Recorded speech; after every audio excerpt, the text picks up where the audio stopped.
Welcome to episode 97 of the Guardian 1 podcast. We record live Thursdays at 8 p.m. Pacific, 11 Eastern, right here on twitch.tv/Guardian 1 Network. My name is Remy, and tonight I am joined by CrimZon Warlock. What's up, guys? Agrios. Greetings, Guardians.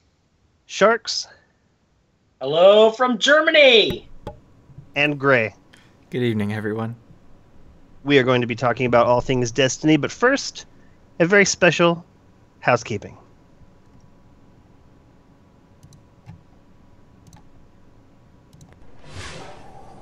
Hello, Guardians. Thank you for listening in on the podcast, however it is that you are choosing to listen. Be sure to follow Guardian 1 on Twitter, at G1Net. That's G, the number 1, N-E-T. In addition, be sure to check out the Guardian 1 website at guardian1.net. If you want to send us an email, you can send it to feedback@guardian1.net. If you do a search on Bungie.net for Guardian 1, you'll find our forums group, which we also use for both comments and feedback.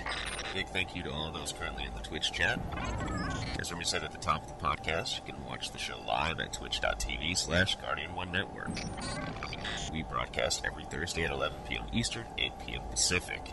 If you can't catch the show live, you can always search for the Guardian 1 podcast on iTunes, as well as the Guardian 1 YouTube channel at youtube.com/Guardian1Network.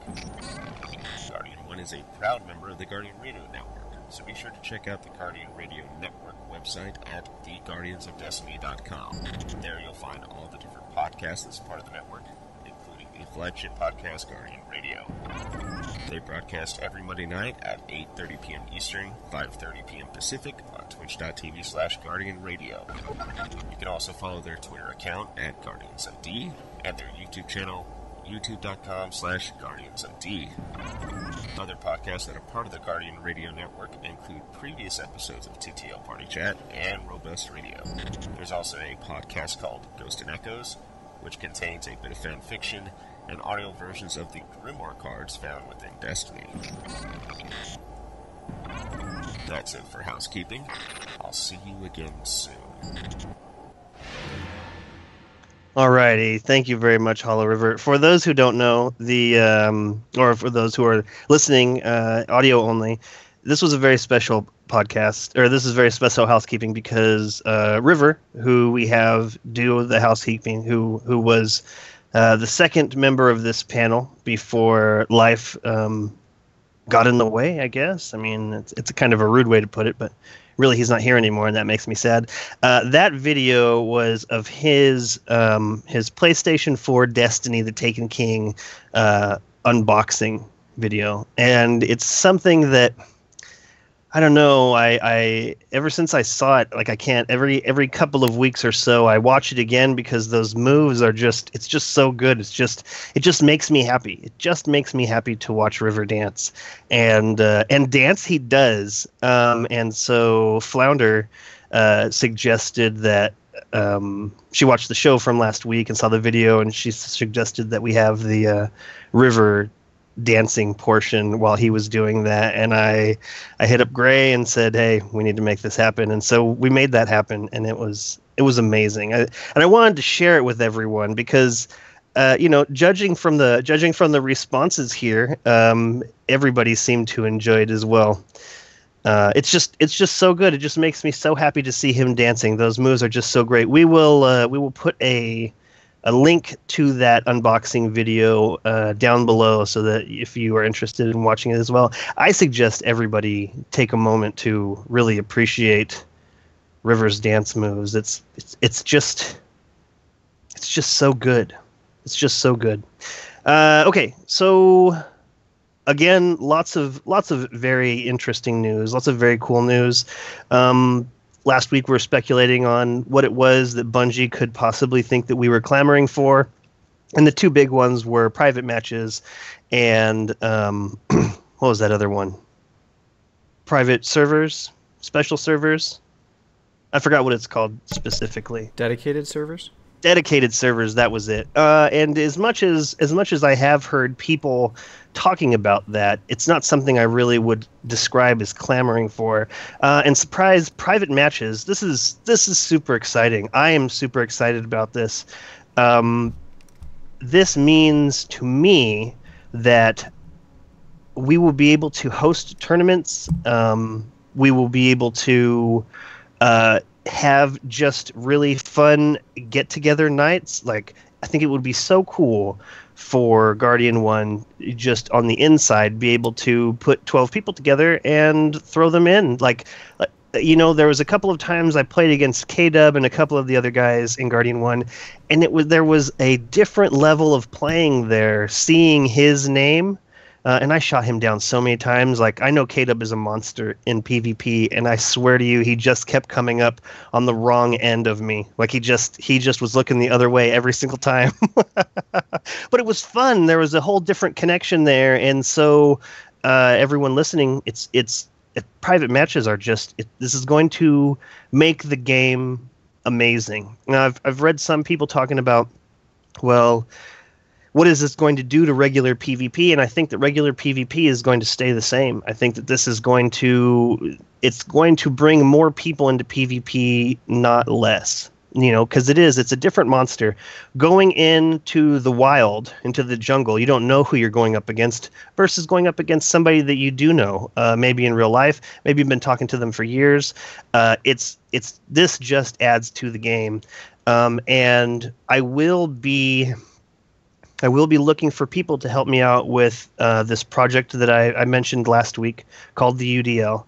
And I think I'm going to put together a small video of me going over some of the basics. Maybe we'll just play that video next week as a part of a recruitment. Like, I really want to push this out there, because now that we have private matches, I don't want to say the sky's the limit, because there's still much that I wanted to do that was different, but we'll be able to pick who we play, where we play, what we play, and I don't know. It's going to be a lot of fun. I'm very excited about doing these things. So if you are sitting there thinking, oh man, a sports news network that covers specific styles of games in Destiny would be really cool, let me know. Send me an email or message me on Twitter. But check out theudl.com if you want to know more. Like, I poured my heart and soul into this project years and years ago, and it was in Halo, but Halo sucks now, so I'm all in on Destiny. But this idea is still very dear to me. Like, I spent a lot of hours, and just months, years, putting this together. So it's something I'm excited about getting going again. And I don't know, this whole thing is really exciting. I just kind of wanted to get everyone's opinion on this. Please let me know in the chat if you are interested in these private matches, if it's going to affect you at all. But let's start with Crimson Warlock. Are you excited about private matches? Is this something that's going to affect you, or have you been looking forward to this? Are you one of these many Guardians that has been clamoring for this, or is this neither here nor there? I'm excited for it, Remy, just because now I can do the one-on-ones that I really want. The great thing about this is,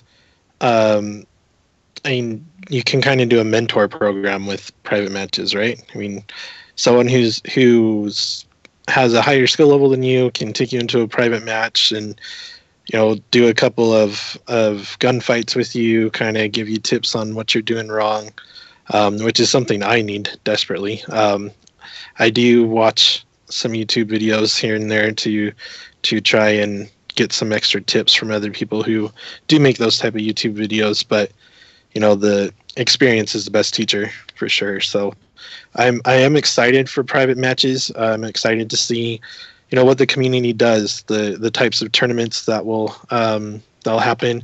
I guess my only negative right now is it doesn't look like there's a spectator mode at all. So you can't really jump into someone's lobby and watch a tournament per se. So that'll be interesting to see how that all works out. Maybe there is a spectator mode, they just didn't highlight it or spotlight it during the stream. So we'll see what happens that way. But definitely something for the community to sink their teeth into. And as a whole, I feel like, those people who want to go into regular PvP will stay there, because that's where you do get your legendary rewards. You can't get anything higher than rares from those private matches. So I don't think that'll be a huge switch in PvP, but we might find some game types go by the wayside unless they are private matches. So we'll just see how that works out.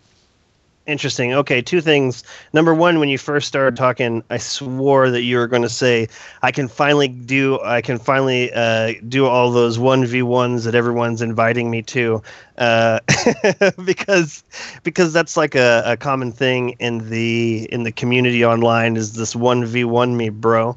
And so I was laughing. I haven't gotten lucky enough to be invited to any of those yet.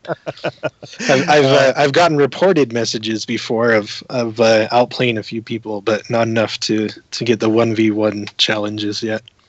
Yeah, I don't know if I'm just not receiving the reported messages, if I'm blocking those people before they have a chance to tell me they reported me, or if I just haven't reached your level yet. But yeah, so I can't wait to 1v1 those people so I can destroy them. That's hilarious on its own. And then secondly, I didn't realize that you could get even rare gear from private matches, which is cool to know. Actually, thirdly, spectator mode, yeah, that would be really cool. And so when I first started thinking that private matches is what they were talking about, I started wondering where they're going to draw the line, because there's space for private matches, but when you start talking about private matches, there's also other things that go along with it that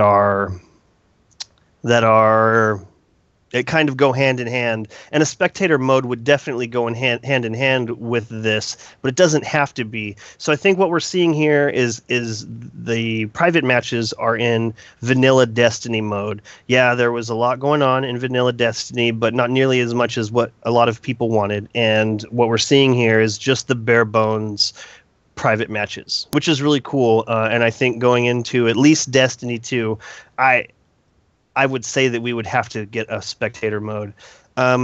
Actually, interestingly, when I was originally developing the UDL, it was teams of 8 versus 8, but on each team there's a referee, so that one person is the referee in the middle, and one person was the referee from up top, so that there was this additional view. And so there would be people to say, well, this is out of bounds or whatever. So yeah, a spectator mode would be really cool. And I hope that those 1v1s go well for you. Agrios, what do you think about these private matches? Is this something that you've been clamoring for, or is this neither here nor there for you? Well, neither one. I wouldn't exactly say I was clamoring for it, though it's a feature I feel like, kind of should have been there in Destiny. I assume that part of the reason it wasn't was because of last gen and, the ability to fit content into it. I do believe that it's only a certain subsection of the Destiny gamers that are going to really be affected by it, but a pretty large and pretty vocal subsection, and one that, if they're into Destiny, they're into PvP. That's part of the really long game in Destiny. Like, eventually, you're just going to get tired of PvE content if there's nothing new to spice it up, or especially if you don't have friends to play it with. The PvE content is really going to drop quick for you. But PvP, even if you don't have friends to play with, it's still something that's relatively fresh. You're always playing different Guardians and things like that. So I kind of feel like this is one of those things that's going to help keep those people involved with the game in the long run. Additionally, I'm most psyched about it because it's huge for the community. The community is already about organizing up these sorts of things and whatnot. And just giving them tools like this, they're just going to run with that. We're going to see all kinds of crazy stuff. If we already had these things going on when they weren't even technically possible in the game, imagine what we're going to do now that they are possible. Right, the Dames just held this Destiny Olympics, And imagine if they had just waited a month and some change.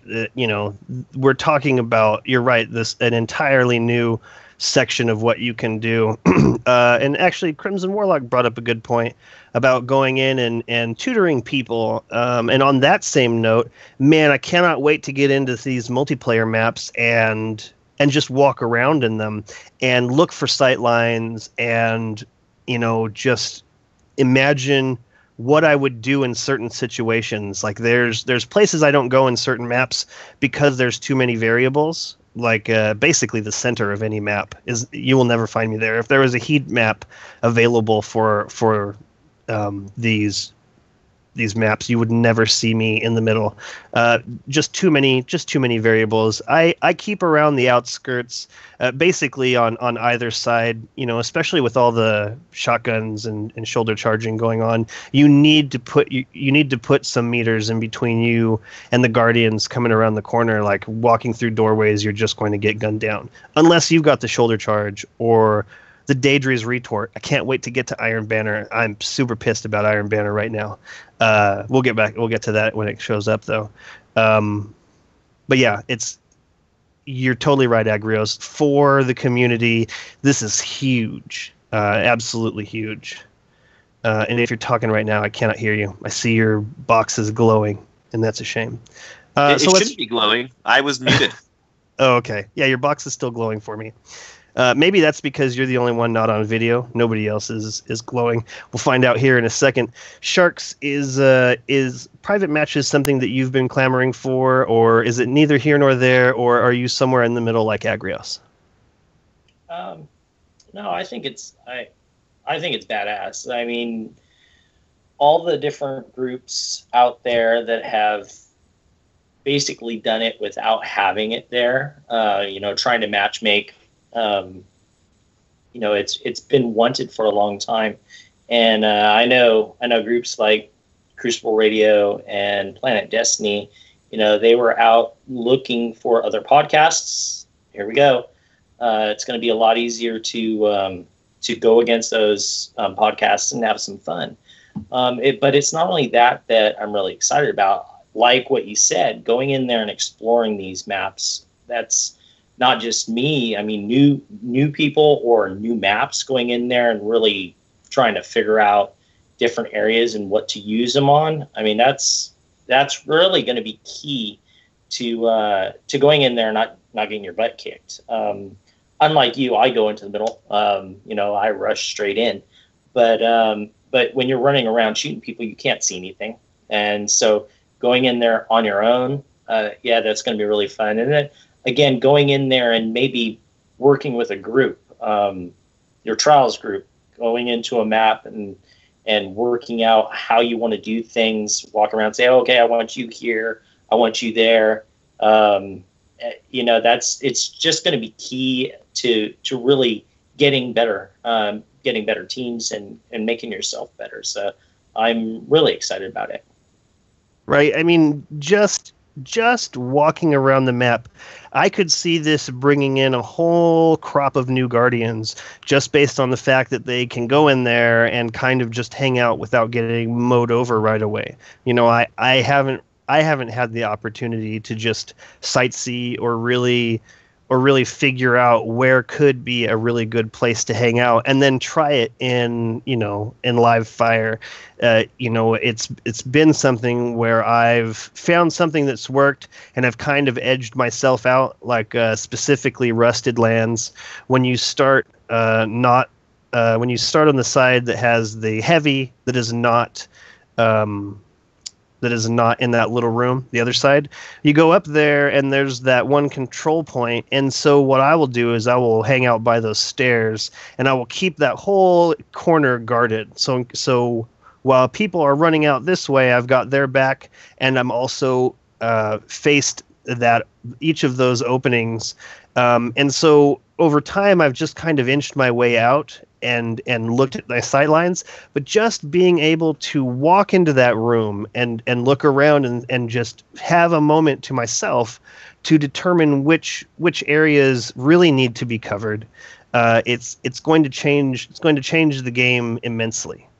Well, there's something else that I'm kind of looking forward to doing too. You know, there's a lot of people out there doing videos, and that kind of stuff's really fun to do, tinker with in your spare time. And being able to go into these maps and do videos. I mean, imagine having a group of 12 people going in and setting up a big, huge routine or something like that. Movie of the week. I don't know. There's a lot of different variables that you can use there too, not just using it to actually improve your PvP game. That's true. That's true. Also, man, somebody brought up hide and seek, but I don't see it now. That'll be a lot of fun. I have not yet played hide and seek myself, but I understand the concept of it and like how cool, how fun, how cool. Okay, Gray. What about you? Is private matches something that you are very interested in? Are you not very interested in? Are you somewhere in the middle? I am interested in it. Very interested. It's going to be a lot of fun, and we've kind of touched on two main benefits. CrimZon, you brought up the training aspect and being able to run PvP schools essentially.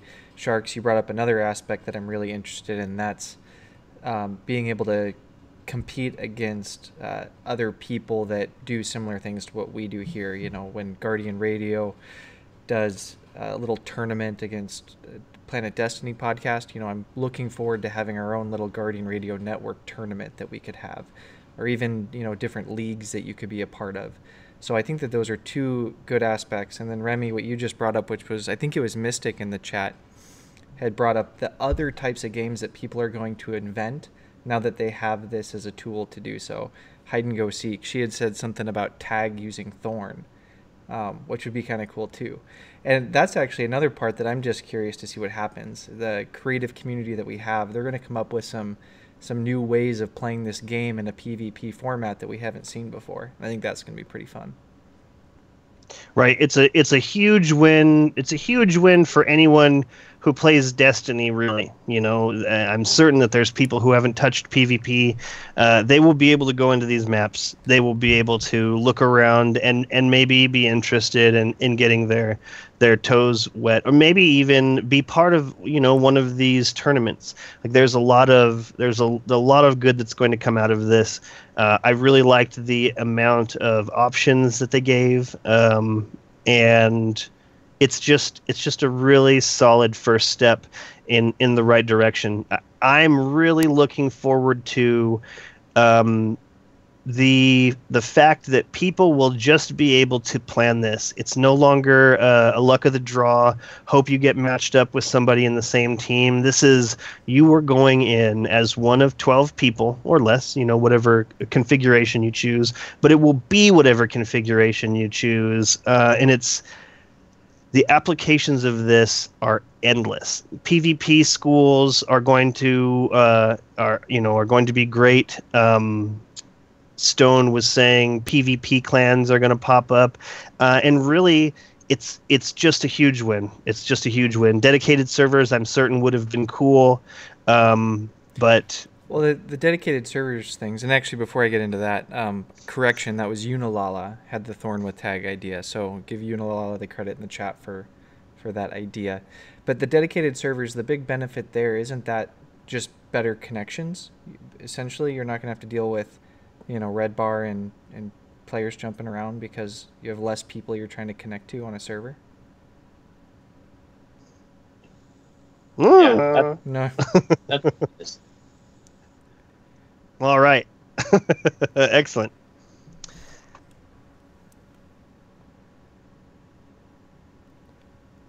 Oh, do we lose Remy? it looks like it. He seems to be having some connection issues. He's back. We see him. What's happening? You're freezing up. Man, what a bummer We that didn't is. hear anything you said after you said, well, alrighty, that was interesting or something to Gray, and then it just went silent. Oh. You know what? That's what I'm going to do from now on, in case I lose my place, or in case I can't think of something to say. Don't do that. Just like this. That was like your last week when you introduced me. You're like, I'm like, Shit, must be me. Okay. Awesome. Yeah. Moving on is what I was saying, and I said going once, going twice. Okay. So the next thing I wanted to talk about is Iron Banner. Oh no! There he goes again. It's a great gonna freeze talk screen, about though. Iron Banner, and Yeah. Bungie is paying Skype to make sure he doesn't do it. Pretty That's much. true. They don't want him talking about Iron Banner. But Agrios, Yeah. you can talk about Iron Banner. Right? They cut me off, didn't they? Yeah. They did. So yeah, it's horrible. It's horrible right now. So here's the two states of gameplay for me in Iron Banner. Either one, I join in progress to a match that has no chance of winning because people keep splitting out because the other team just keeps walking over the 3 people left, or I get put into a game where they don't add anyone else to the game. Like it stays 3v6. That's it. I either join a game that's going to lose, or I'm stuck in a game that doesn't ever have anyone added to it. And this is horrible, especially on a week where they're offering up another sniper shotgun. Like that Daedra's retort right now.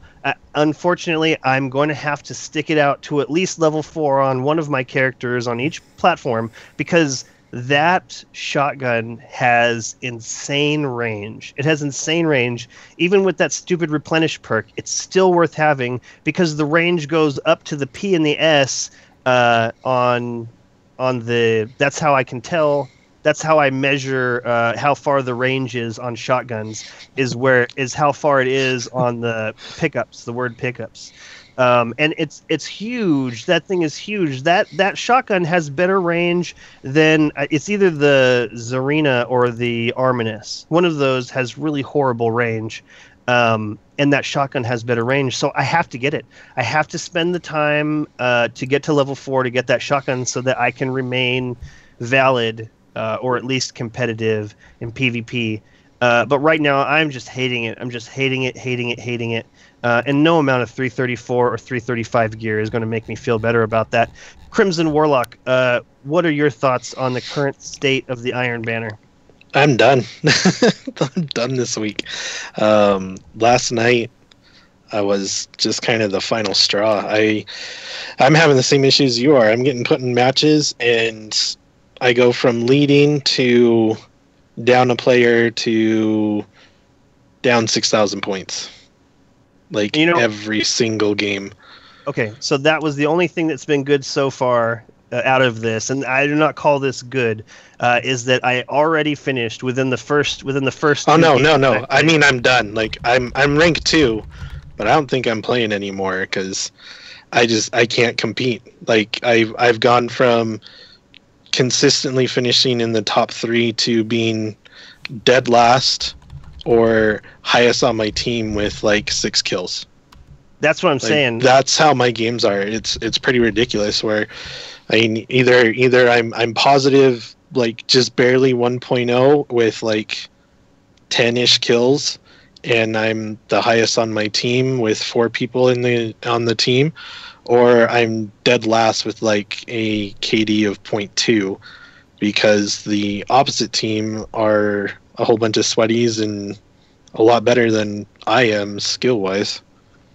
Okay, so each of the games I've played, I've gone positive, but that doesn't do anything when you've got 3 people on your team or everybody else just keeps dying over and over. I've seen more red bars in the last 4 games than I have in the entire time that I've been playing Iron Banner, and it's just frustrating. It's just so frustrating. I don't know what they're doing down there at Bungie headquarters, but they're going in the wrong direction because this is not fun.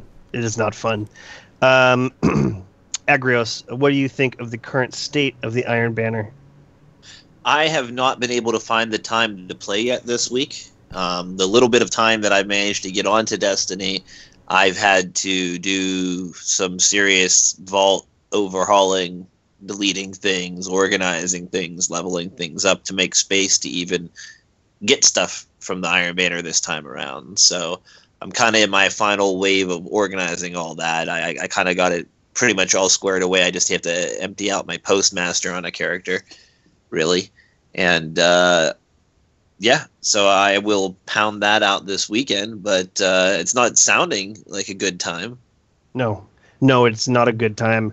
Natrix in our chat said that he was having a good time, and I told him good for him. Okay, so that you brought up two things that I totally agree with. Number one, the vault overhaul. I mean, you've played much more and you've earned much more, and so your vault is like I do have a slot or two on each of my characters. You are absolutely filled, so you have a lot more shimmying to do. But I mean, I'm to the point to where I couldn't do another King's Fall because you get a pretty good amount of loot there, and I have to go back to orbit in order to make sure that I'm not pushing stuff out of my postmaster.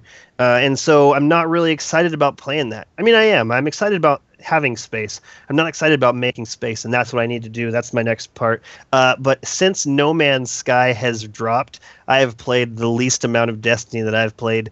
Even with Fallout 4, I had a good time with Fallout 4, making shelters. I still played more Destiny than I am right now because No Man's Sky is outstanding. Sure, it's a little buggy, but it's an indie game. It is an indie game that is on a scale like no other. But anyways, Sharks 3D Man, what are you thinking of the Iron Banner, the current state of the Iron Banner? I'm thinking that there's something wrong with your server because I am not seeing what you're seeing. I'm very happy for you. Yeah, no, I mean, that sucks. It sucks for you. And I know that you're not the only person that has that problem, too. So, I mean, that in that regards, I wish Bungie would do something about that. But, I mean, you know, I've been really lucky. I have seen very, very little lag. I have seen lag, you know, and some of the people on Twitter, they were posting out, you know, oh my goodness, look at this lag here and look at that lag there, and I haven't seen that. I mean, in all the games that I've played, 5 have had any kind of lag, and only one of those 5 were the kind of lag where it's like you're shooting people and nothing's really happening. But I mean, I don't know. I'm enjoying Iron Banner because I enjoy playing Iron Banner. I haven't played as much as I have in the past because I've had some things going on this week. As of tomorrow and the rest of the week, I'll be able to play more. But you know, at this point in time, for me, Iron Banner gear and everything else, it's really pointless. So I'm just doing it to play.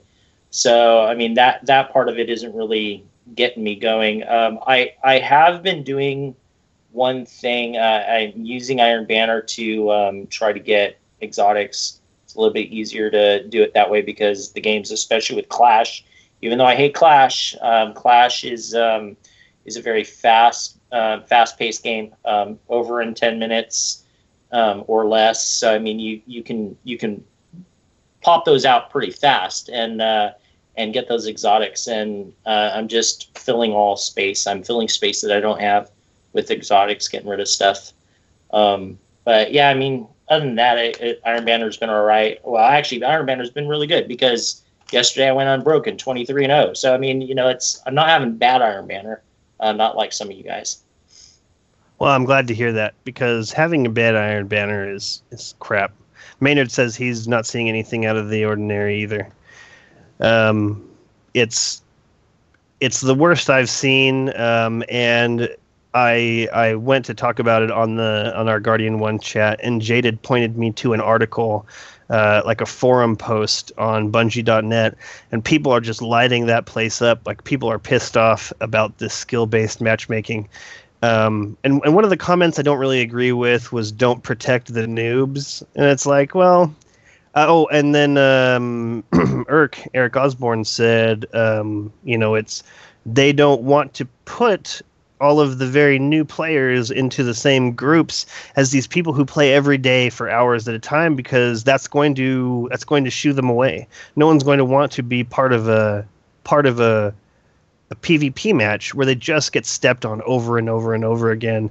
And so I don't know why it's so difficult to get a good balance between connection and skill. Like there has to be some balance there between connection and skill, because both of them are really important. Someone brought up a good point. They said that it doesn't matter how well you are matched with skill if what's going to happen is that the lag is going to make it to where you're shot around corners. But that's a really great point.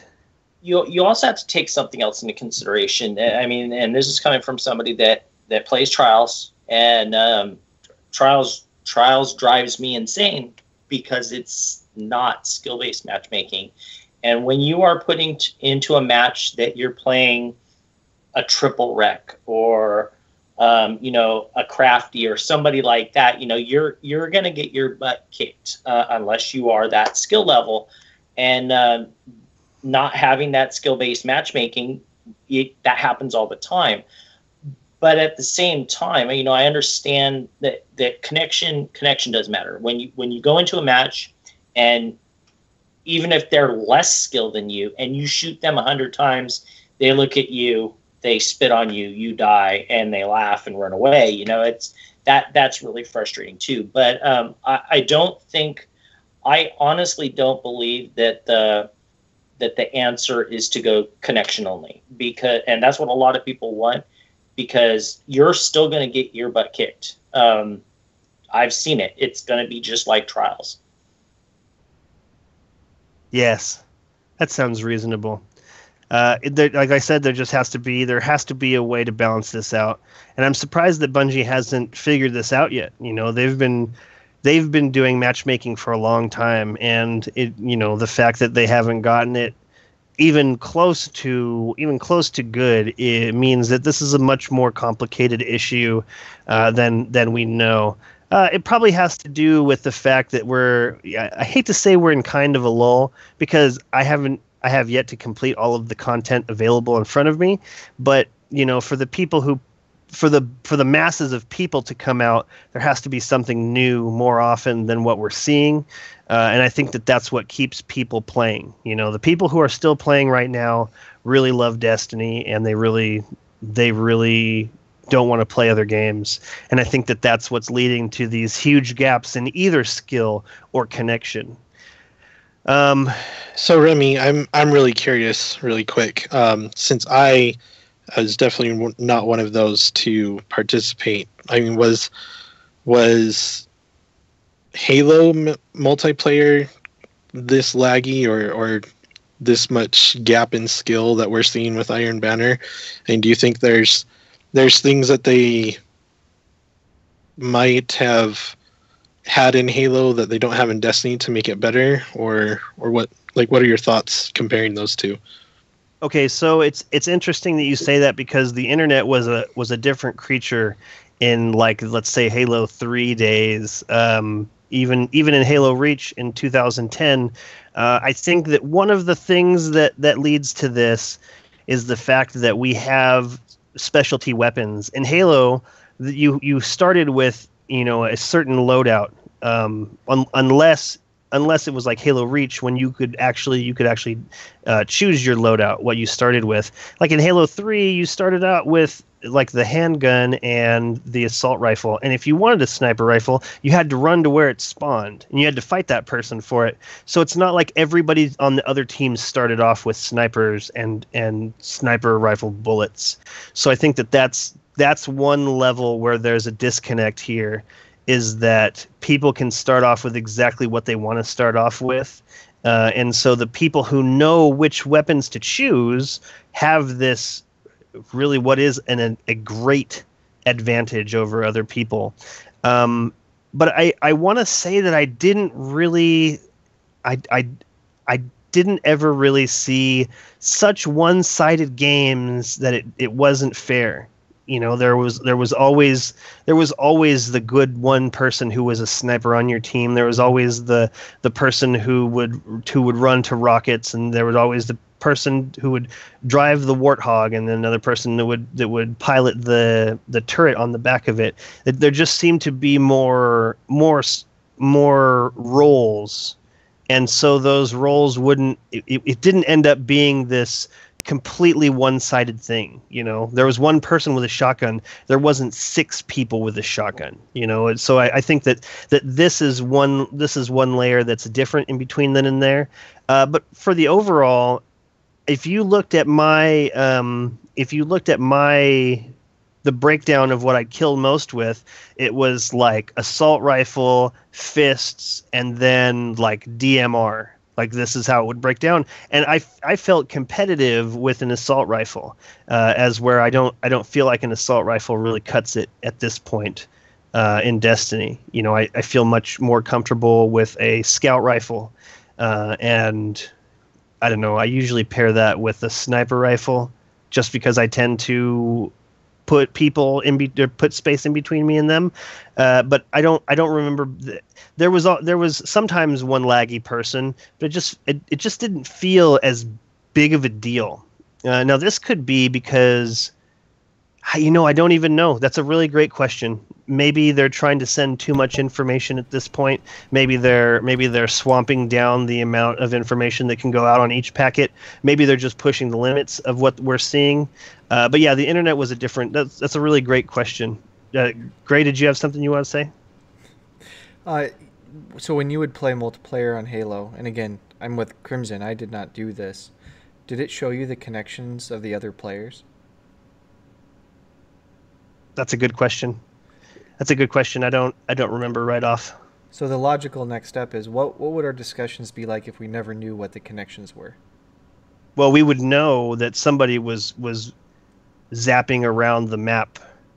Like we would still be talking about people lagging out because they would still be invincible. Like as a matter of fact, I don't ever look at that roster to see who's got a red bar until I notice that they're not taking any damage from me, and then I look at the roster and I say, "Oh, yep, that person's a red bar." Like, but it's that confirmation, right? Imagine you never having that confirmation, and the other thing that keys off is you go, "Oh gosh, they've got not just the one guy; they got 3 guys on their team that are red bar," and that obviously makes everybody more frustrated.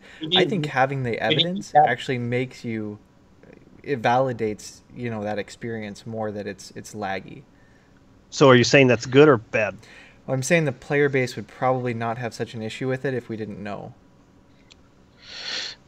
So real quick, I want to throw this out to our audience. I just barely learned this, and I kind of feel bad, but I haven't focused on PvP as much. But apparently, if you block somebody who's red bar, you shouldn't matchmake with them more often. Have people found, if they are doing this, are they seeing better games overall as they block these people that are red bars? Like, has anyone been doing that in our audience and seeing an improvement? Because that's something I'm going to start doing, seeing maybe if my matchmaking starts to be better.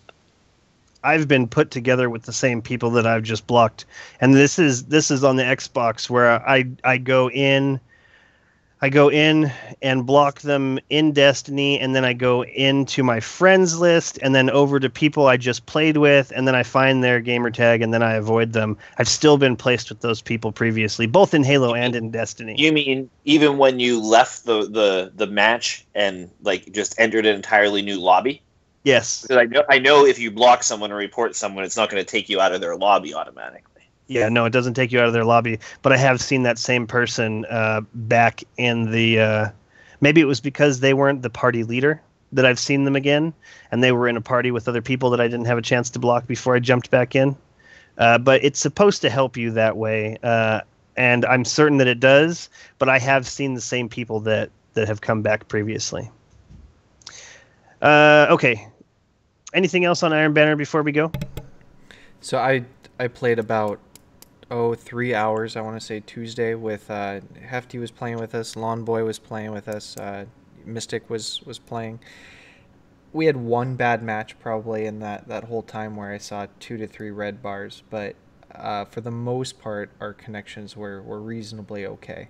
I'd say probably better than what I've seen in the past couple Iron Banners, but again, I was playing on a Tuesday night, and maybe I just got lucky. Yeah, you seem like a pretty lucky dude overall. And I'll go along with that. I'll go along with that explanation. I need to go out with you sometime. Let's do some trials. Actually, you know what? I do want to do some trials before this is up because I want that cape that the Hunter has. I picked it up on PlayStation, and it's gorgeous. I love the way it flows, and I love the colors. And so, someone on Xbox, if you want to play some trials with me until I get that cloak, that would be great.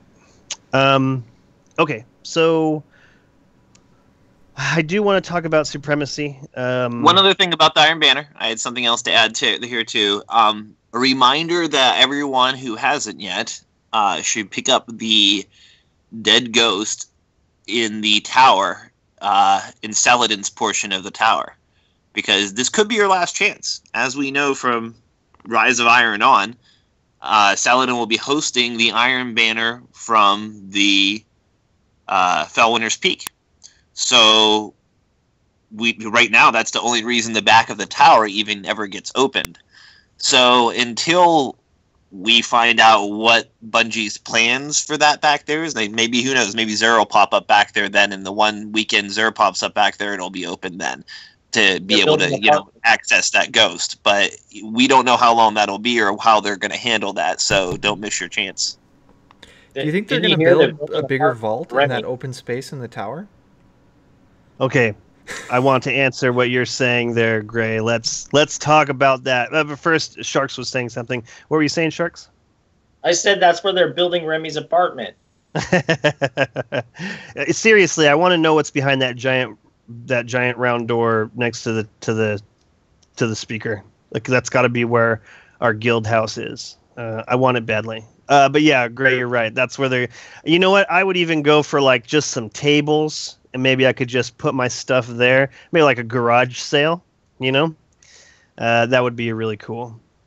Thank you very much for that tidbit of information, Agrios. That is very true. We don't know when they're going to open that back up. And if you don't have that ghost, this might be your last time to get it. So I appreciate you throwing that out there. Make sure, Agrios, to cut me off anytime that you have something like that to say, because that's really important. I'm just talking to hear myself talk, and I'm lucky enough to have all these people here that want to hear me talk as well, and the people on the podcast putting up with me.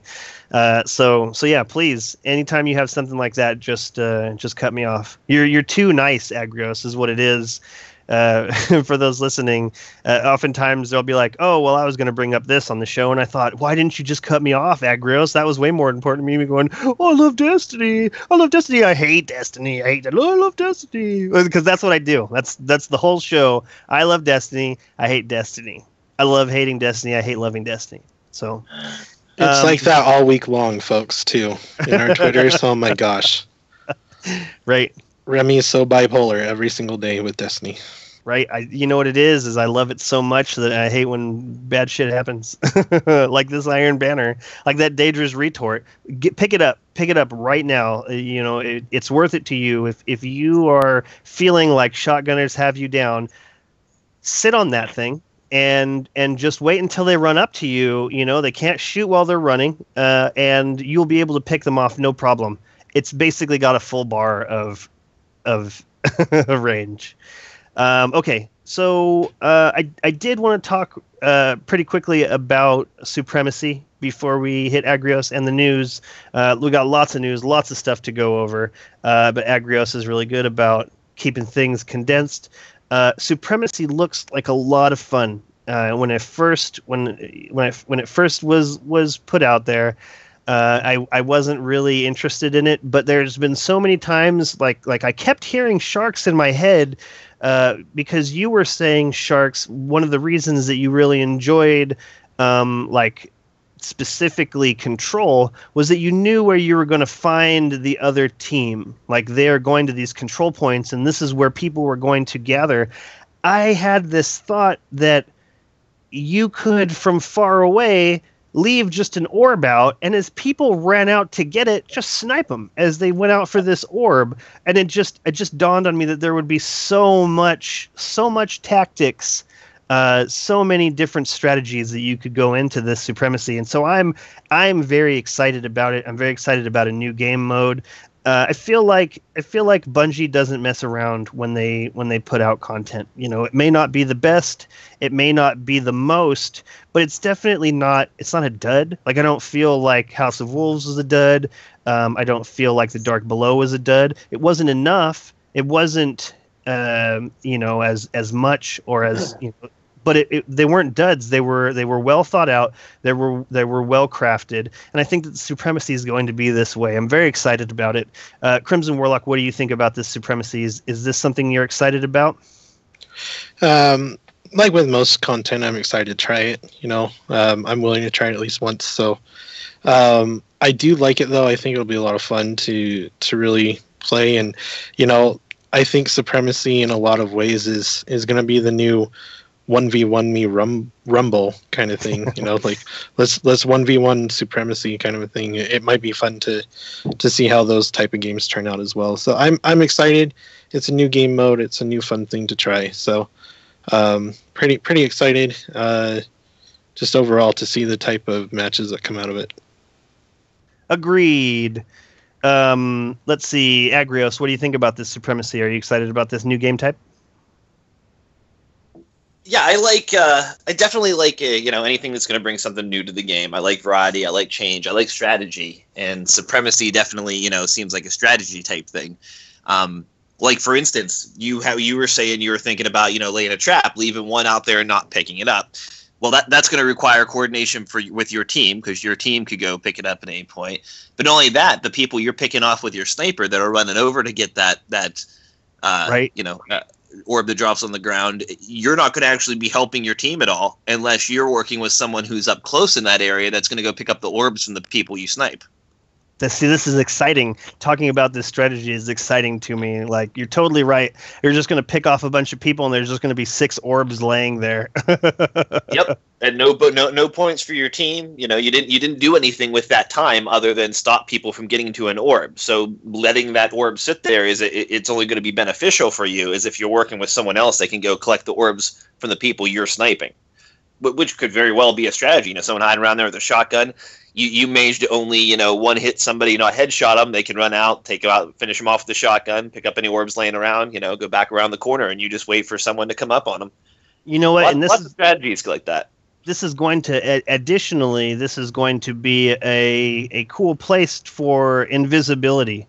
Like I don't run invisibility on my hunter when I'm playing PvP because I don't feel like it works that well. I mean, on something where the motion tracker was gone, I could see myself using it. But this is one of those things where somebody will get tunnel vision. They'll see that they want to go out there and get that, and if they can just go out there and get that, like you could just swoop down and get it invisible style. That would be really cool too. But yeah, talking about this strategy is so much fun, and this goes right back to those private matches. Like, imagine the huddle. Oh my God. Imagine the huddle, like you could say, well, I know that they're going to want to go this way, and this is what this person enjoys using. Like, all of that is super exciting. Sharks 3D Man, what do you think about this? You said previously that this is a game type that you are familiar with. Now that what's that? I was going to say, how about before we proceed, why don't I stick us with some new info we got about Supremacy before everyone else talks about it? Do it. All right, so we found out in the unveilings over the past week that there will be a couple variants to Supremacy. So, look forward to Mayhem Supremacy or Inferno Supremacy or things like that. The first Rise of Iron Banner is going to be Supremacy. So start, figuring out your strategies right away, because we're going to have everybody playing it at the first Iron Banner. The crests actually have a different look for each class. So you'll be able to tell, I don't know how helpful that will be, what class dropped them. I suppose it'll help you gauge what the consistency of your other team on a regular basis. The engrams the little Supremacy engrams that drop will be different colored. You'll be able to tell the difference between the red is enemy and blue is your own team for the crests. Now, Mike, I'm curious if these colors will be affected by the colorblind UI in the same way to change them to be, completely different colors to go along with the names over people's heads and such. You'll be able to see where. I don't see why they wouldn't either. you can see where the crests are in the UI. So although there aren't control points to know exactly where your enemies or compatriots will be, you will be able to see the crest on the UI, and you can imagine that there's going to be activity around these crests. So you do have some sort of an indicator where the action is. Like on the just, will you be able to see it through walls? Yeah, there's actually like a little indicator. Like I think, well, at least I'm certain on the ones where you died, they appear. It's fairly similar looking to how the probes show up in Salvage. Cool. Right. Very cool. And if you pick up the crest of someone you killed, you get 2 points. If someone else on your team picks it up, you get 1 and they get 1. The crests do have physical properties, and they can be moved with blasts from rocket launchers or Nova bombs and things like that. Tactically advantageous places are more important in Supremacy game mode as opposed to capture points. It takes the action to different places on the map than we're going to be used to, is what they say. And I really find the fact that, these are physical objects is interesting. I mean, we've seen people tag engrams with throwing knives and things like that in reality. And I mean, if you see someone Nova bomb your teammates on the edge of the map, it might be in your best interest to send a rocket that way to try to blast those 4 crests off the edge of the map before they can be picked up or something along that line. So that's a whole nother level to the strategy. That's awesome. Watch out for sticky grenades in the middle of engrams. Yeah. Excellent. Thank you very much, Agrios. Sharks, now that you've heard this update, and you said previously that you've played this game type, and we've now seen a game being played, what did you think? Are you excited? Yeah. I mean, it looks good. It really does look exactly like I imagined it was going to be, based off of the old Call of Duty games. But yeah, I mean, it should be exciting. You never know until people start playing something. Our community is varied, and there might be, things that people hate about it. But I mean, myself, I'm gonna really enjoy it. People are talking in the chat about the lag being an Xbox versus PlayStation thing, and it's true. I was only playing on the Xbox. I was playing on the Xbox 360 specifically, and because that has such a small portion of players, probably even more that we are forced to, once you play the Xbox One, you're no longer gaining things on the Xbox 360. That's a good point, Unilala. So yeah, Sharks, I'm excited to get your in-game tips when this thing goes live. I'm excited to play it with you. I think that you're going to be a great teammate to have. You already are. Like I said, I stick around the edges, and you say you charge through the middle, and it works out for you. You oftentimes have the most kills. I'm just not there. I'm like one of those other people that Neo hangs out with. Gray, what do you think about this? What do you think about Supremacy? Is this something that you've done previously? And after seeing the game being played, is this something that you're looking forward to? So I haven't done this previously. I am looking forward to it. As I was watching, the gameplay was probably the most telling. I don't know about you guys, but it seemed a little hectic. And I kind of wonder, especially as somebody who doesn't usually get a whole fire team of 6 people to go into PvP, if you go in solo queued and you're in with 6 randoms against another team of either 6 randoms or just a mix of different people, I think it's going to be pretty hectic. I don't think it's going to be a coordinated playlist like it's supposed to be. And there's a couple tweaks that I'd like to see which would force people to be more strategic. Like, for one, I don't really like that you can just run through to pick up the crest. I think it'd be kind of neat if you had to, hold the X button for a second to pick up the crest. Actually do an action. This way you can slide shotgun your way into a group of people, take some people out while you're collecting crests. And it's a lot harder to do that maneuver if you've got to hold down a button to actually pick up the crest. Or even better, what if there was a timer, like 3 seconds it took for you to hold down over that crest to actually pick it up. Now, that would make it a lot harder to pick up crests, but it'd make it really interesting because the other team's dealing with the same kind of stuff. I'm just more worried as somebody who usually goes in with maybe 2 or 3 people that if I go into the public playlist, not doing the private matches, you get matched up against a team that is really flowing well, and you probably don't have a chance. It's probably not going to be very fun for you.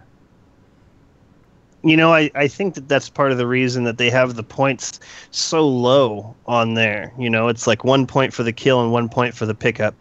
And so even if you are... I saw one guy Nova bomb 3 of those people and then pick up those same 3. That guy earned 6 points. It doesn't feel like the end of the world necessarily.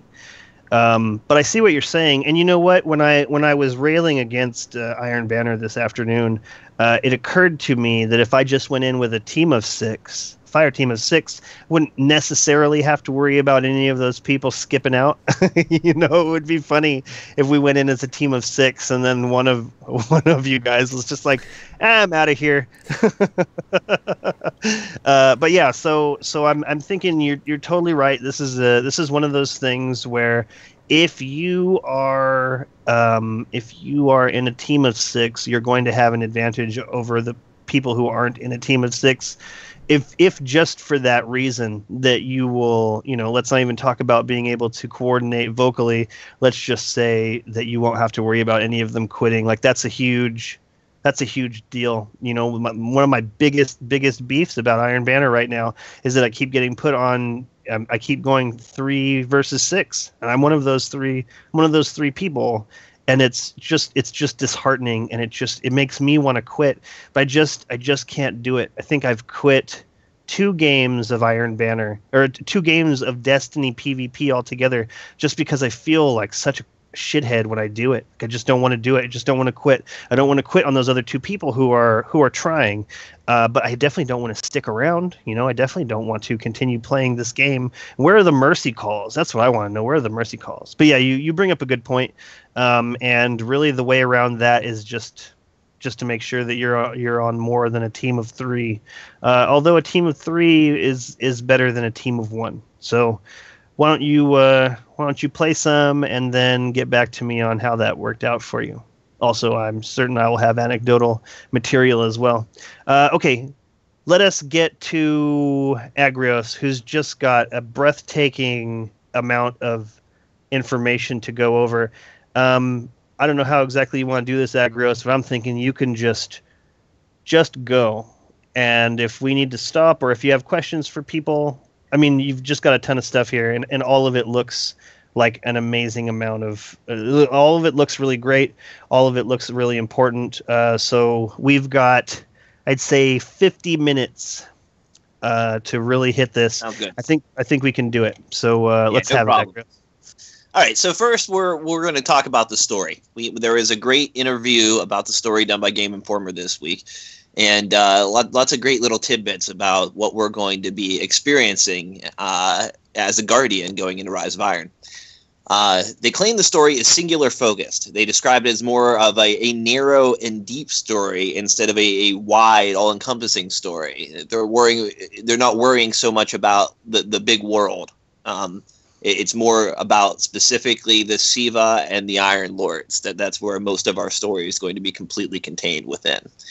The Iron Lords have a feeling of a knightly order from the Dark Age, like an Arthurian theme.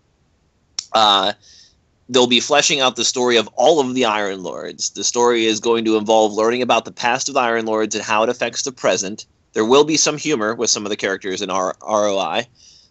Saladin will crack jokes sometimes, but usually he will be serious. We got to see a little bit of action in the gondola mentioned by Game Informer previously, so that this is a little bit different of a Destiny experience than something we've done before. There's also a focus on nostalgia. They're really stressing that. They mentioned before the scene where your ghost will take you through the parts of the Cosmodrome you've been to before and see how they changed. The story was not planned in advance when they named the Iron Banner weapons. So they made use of that already existing material to develop this story further. More cinematic content than ever is promised. They say it's more adventurous, thematic, and overarching. The small scenes from the Indiana Jones and the Last Crusade actually inspired the Rise of Iron story and cinematic. The Iron Lords formed from an era of lawlessness after the Traveler gave out its light in order to give order to the city. They were the precursors to the Guardians. There is a civil war element with the Iron Lords. The Iron Lords were the first to use the light from the Traveler to actually protect the people. Some people were using the light, however, to try to grab power. There's a parallel they draw between the Holy Grail and the fall of Camelot and Siva. They thought Siva could be used for good, and it's also got sort of a Pandora's box quality to it. They do mention the Six Fronts and Twilight Gap, and they are important to the story, but they are not the focus. Rise of Iron will give more details about factions, and the factions are a way of the people to manage the government. So the way I take that personally is sort of a Republican-Democrat sort of angle to their competition and their place in the city. The Iron Banner is a remembrance of the Iron Lords and Saladin's struggle. He mentions Aphrodite when he says remembrance when he brings this up. We know that Timur is eccentric, Scory is the storyteller, the battle bard, and he wrote the Iron Song that is supposedly a real song. Fellwinter will supposedly surprise people in Rise of Iron. We find out what his lie is somewhat. There is a depth to him. He also found the mountain, which is why it's named after him. Radagast is a leader. And they say that we'll get to spend time with Yolder the most, and that we'll have an emotional connection with her. She apparently is a lot like Lancelot, idealistic, and they describe her as beauty and grace punching your face. I get sort of the impression that this is sort of maybe the Eris type character of this particular storyline. Aphrodite is back from disappearing and has come to terms with her past and tragedy. She's separated from the Iron Lords and won't talk about why. She's mysterious, and she became part of a group of Guardians who wanted to use light in other ways besides fighting. Apparently, the Iron Wolves are the same as the Iron Lords. There used to be a larger group. The ones we know of are what's left. They also jokingly mentioned a few things near the end that maybe we'll find out where Zur's from, that there's something cool we don't know about the Ahamkara, and hints that the Queen is still alive, but we can't really talk about how much of that is concrete from the way it was described. We also, at the end of the video, get a glimpse of the turn enemies into allies ability. So we can see somewhat how that is effective. Remy, what do you think about what we know for the story so far? Are you excited? Does this get you more excited or less excited about what we're going to experience? Okay, so I would say that I really like the idea that this is narrow and deep. I could get down with the idea that there will be a major release, and that will be this overall all of the world deal. Like in Vanilla Destiny, we were introduced to the Traveler and all of these Guardians and the main characters that we've known so far. And, they've given us a little bit of background. And then I would like, like they've done subsequently, just filling out this world. I feel like there was a point where they said, we said, we weren't just talking about 10 years for Destiny. And when I first heard this, I thought, oh, well, they're not planning on supporting it for 10 years. I'm thinking they're going to support it for longer than that. And in order to keep that story going, I could see them, what is happening with the Traveler. I feel like what they're doing is they're giving us what the real world is, what the everyday world is. So by the time something changes with the Traveler, it will be exciting because he's always been there. It's always been there. She's always been there. Whatever it is, they've always been there. And so the idea that this focuses on just this group of individuals and this story, I think it's a really great idea. I feel like I want to know more specifically. And I brought it up on a show previously, what are Shaxx and Saladin's relationship? And then I think that know-it-all Jez was like, oh, well, if you read this grimoire, it tells you.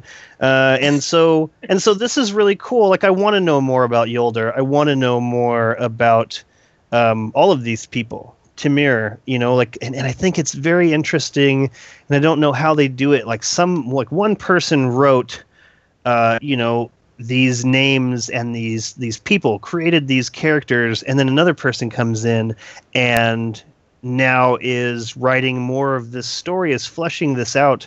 It's very exciting, and I don't know how you take all of the grimoire into account. Like, I don't know how you even pick up storytelling for something that's been partially fleshed out. And so all of this so far it's very exciting.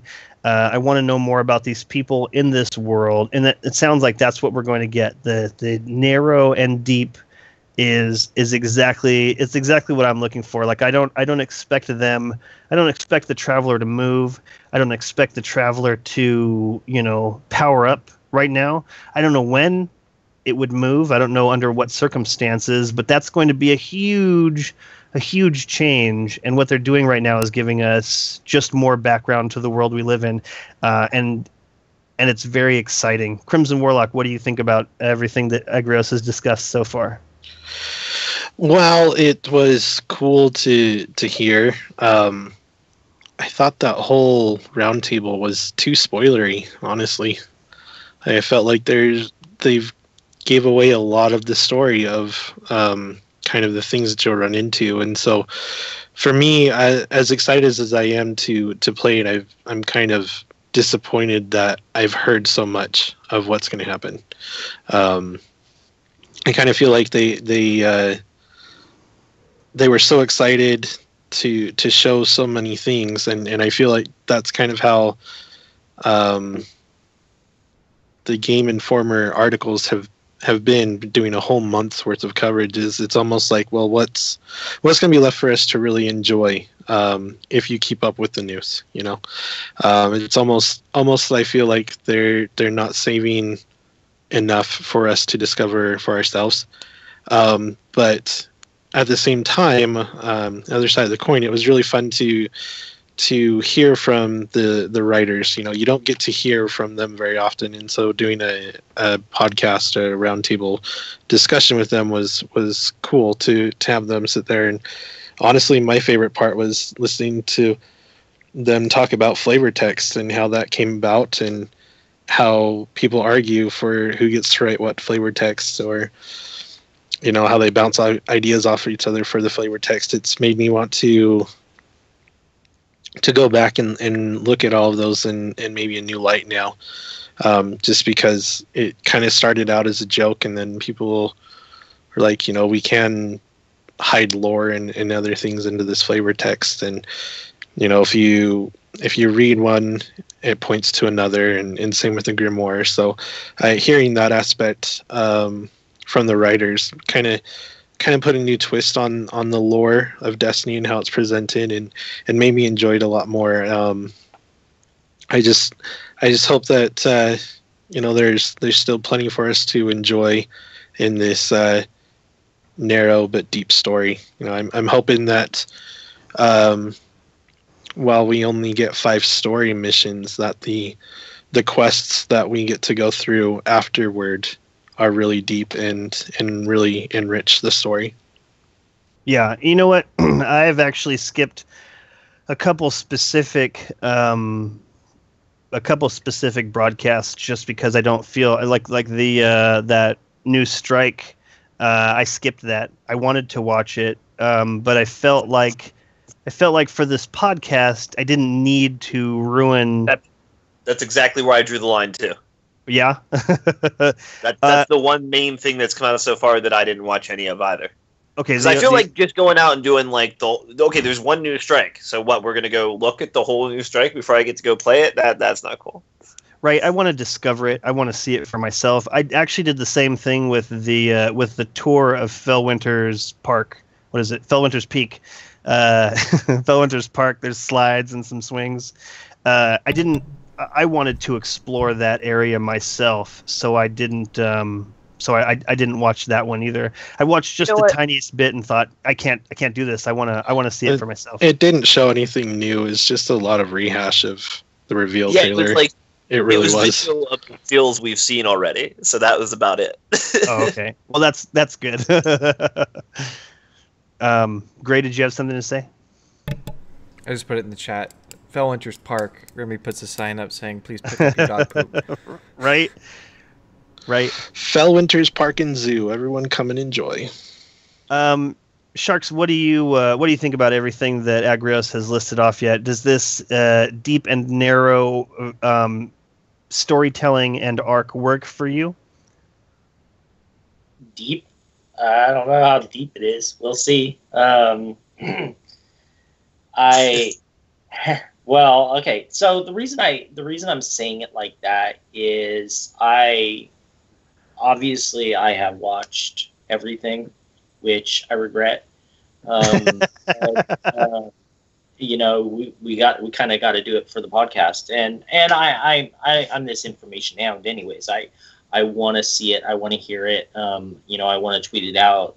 But at the same time, I totally agree with what CrimZon is saying. You know, they're putting out too much information. I mean, I said earlier today, or maybe it was yesterday. I was like, yeah, you know, what's left? They're going to show us the raid next. You know, that's all that's left. And the thing is they're already saying things. I mean, they went through, they played the raid, they talked about the raid, and you know, they're saying, oh well, they're not spoiling stuff. They're spoiling everything. But the thing I'm really worried about, not even saying that I've watched all this and that, oh yeah, how deep is it gonna be? Game Informer said it wasn't deep. You know, oh yeah, and that's really worrying to me, because if they don't think it's deep, what are we gonna think, these people that really want it?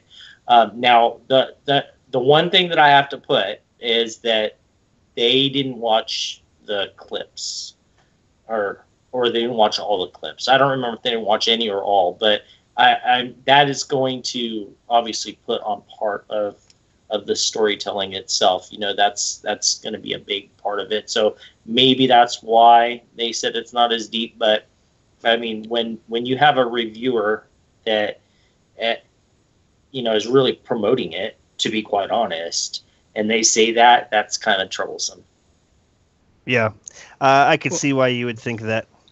That's why I kind of said I'm hoping the quests afterwards kind of elongate that story, because I'm assuming that they played the 5 story missions and that was it. You know, maybe they did the Galahorn quest, or maybe they got pushed through parts of it. But I'm hoping there's extra quests to kind of get to know the Iron Lords a little bit more, just so that story does feel deeper.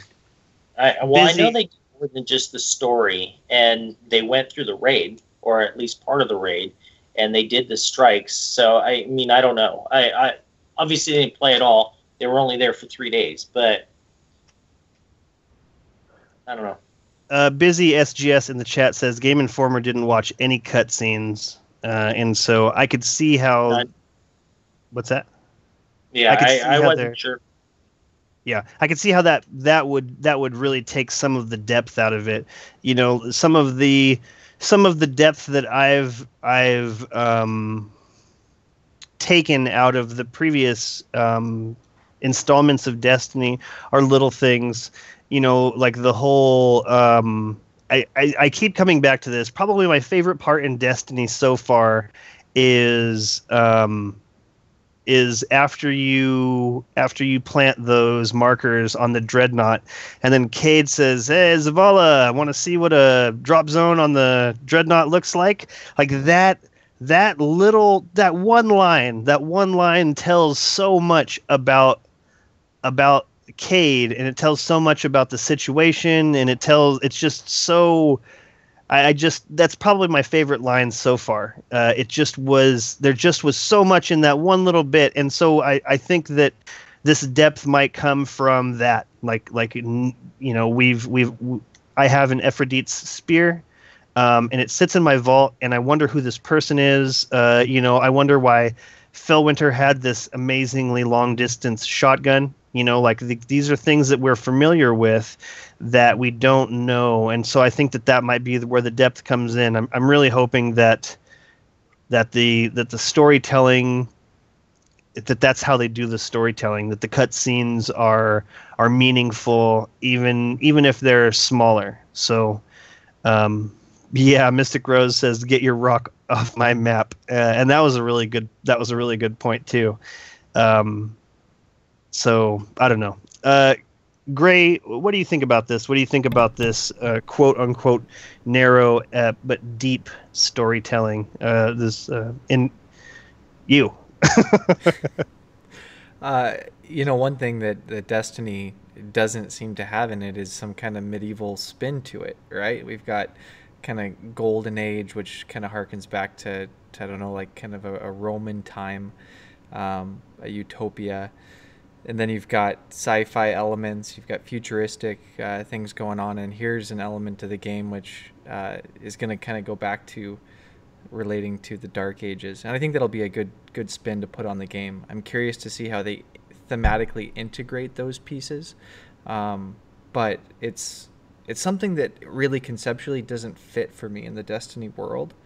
But I enjoy that kind of lore, those kind of themes. So I'm really curious to see if it feels like it fits. You know, that's probably my biggest concern is we're going to play this, and it's just not going to feel that it fits with our understanding of what Destiny is. Interesting. That's a really interesting take. I kind of feel like Bungie has set us up really as perfectly as they can for this mythic science fiction. I get what you're saying, and as soon as you said that, I couldn't even think of who I would rather them focus on more. Like, what makes more sense to me? What would be more exciting? And I'm not that PvP driven. Like, I'm not that PvP driven, but I want to know more about these people. I want to know more about what happened previously. I want to know more about, how they died. This Saladin guy shows up, and I mean, he's never been rude to me like Shax. I've said this a couple times on the show. Shax told me to go away. He said, "Get out of here." This is what he told me as I walked up to him. And I knew that I needed to up my Crucible level at that point. But it's like, I want to know more about these people. And I'm not certain why, but I feel like it will fit. But that's an interesting take, Gray. Thank you for that.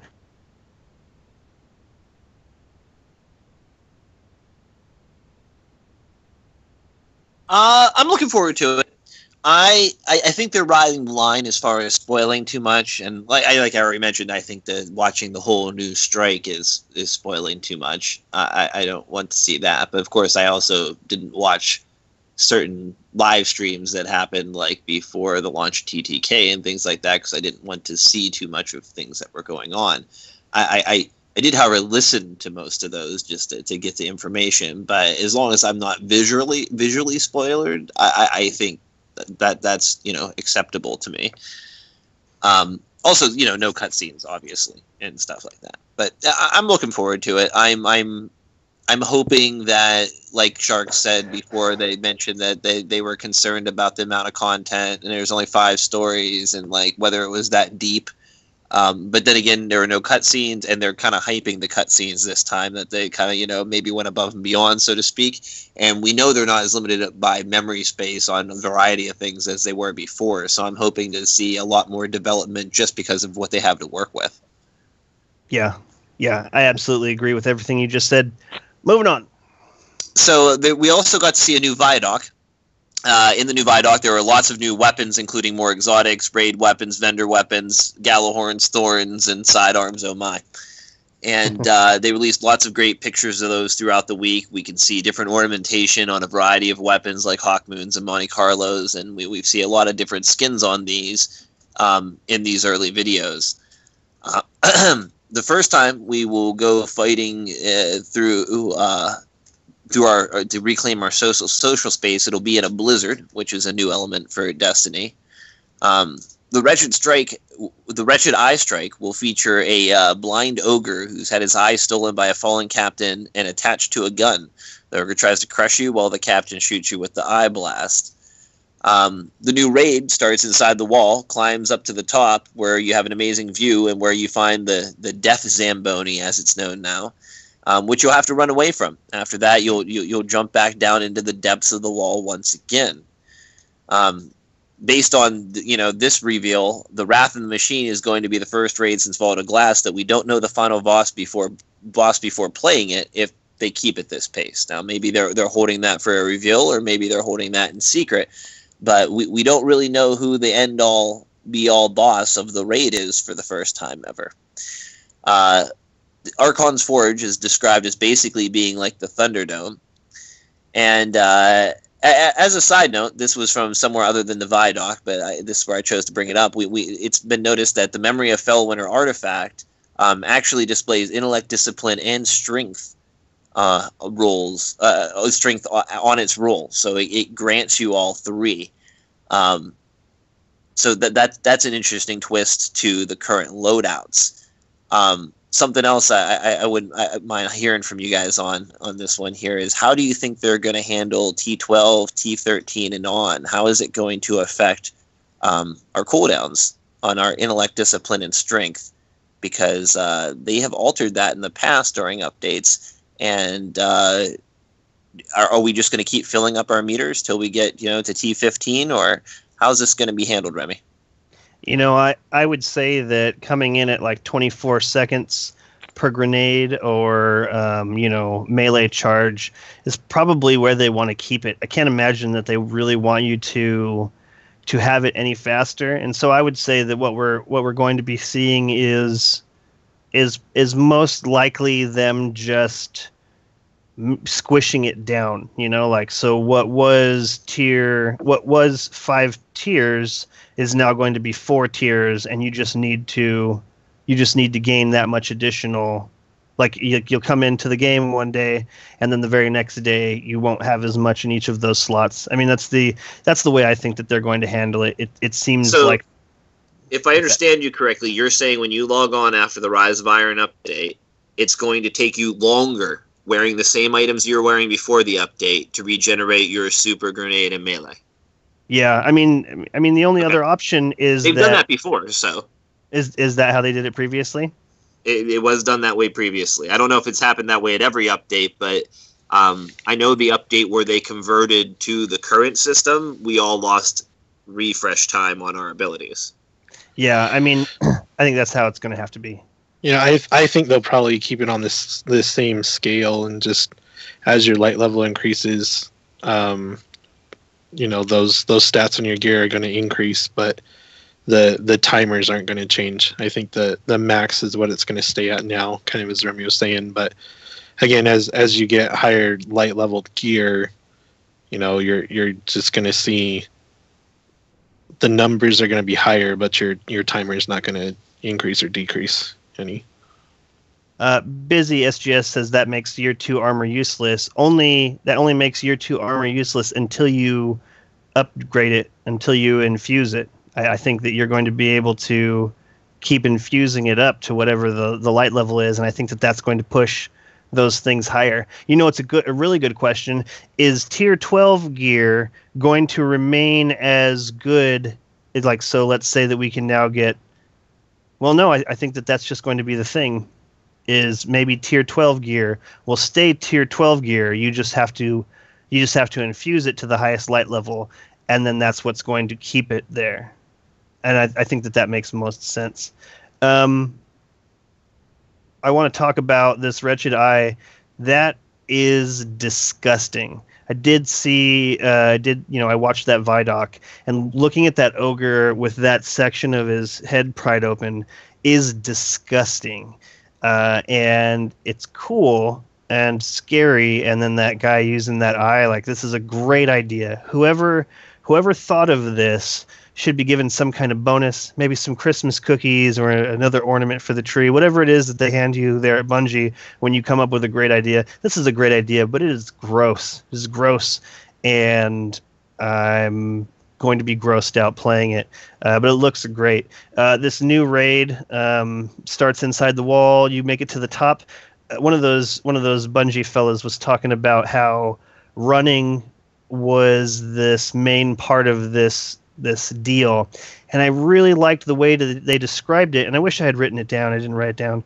It was something about how this was it was compelling you to move forward. It was the idea is to get away from this, and this is almost what I was talking about a couple of episodes ago, where I was hoping that these artifacts were going to play a role. So like if you don't have this artifact during this part of this mission, you're going to not have that instant auto cooldown of the run, and so this would be a part of the raid where you could throw on that artifact and then just be able to run all the way.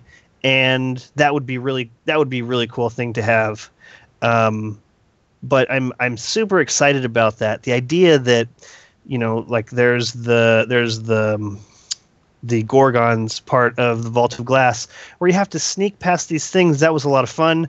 I'm very interested in jumping puzzles. I said this before, but I love the shooting aspect of Destiny. I love the not shooting aspects of Destiny more. There's something even more exciting to me, and that's, you know, the jump puzzles. The jump puzzles are so much fun to me. It's just it uses a different part of my brain, and the more of these other things that are in there, the more excited I am. Let's see, Crimson Warlock, did you have anything to add to this? I want to say that I did.